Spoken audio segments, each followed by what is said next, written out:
మహబూబాద్ కూడా అందులో ఉంటుంది, డోర్నకల్ కూడా అందులోనే ఉంటుంది. ఎస్ఆర్ఎస్పి స్టేజ్ 2 4 లక్షల ఎకరాలు.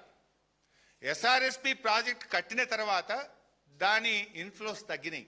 స్టేజ్ 2 ఆయకట్టుకు నీళ్లు రావడం లేదు. అందుకోసం 4 లక్షల ఎకరాల ఎస్ఆర్ఎస్పి ఆయకట్టుకు సమ్మక్క సాగర్ నుంచి వాడుకుంటాము. అదేవిధంగా రామప్ప పాకాల 40,000 ఎకరాలు, గ్యాప్ ఆయకట్టిన్ ములుగు నియోజకవర్గము, అదేవిధంగా drinking water for Warangal district అని 47 టీఎంసీలు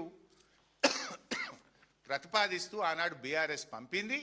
దానికి కేంద్ర హైడ్రాలజీ విభాగము 2022లో అనుమతి కూడా ఇచ్చింది. మేము అనుమతులు తెచ్చినాం. ఈ కాపీ మీ అందరికి కూడా ఇస్తాను, ఏ రోజు అనుమతి వచ్చిందో. ఇప్పుడు ఆ అనుమతి రద్దు చేయండి, అనుమతులు ఇక మిగతా అనుమతులు ఆపండి, ప్రాజెక్టు ఆపండి అని ఆంధ్రప్రదేశ్ ప్రతిపాదిస్తుంది. జిఆర్ఎంబి ఎజెండాలో పెడుతుంది. చంద్రబాబు ఎజెండా, రేవంత్ రెడ్డి మౌనం.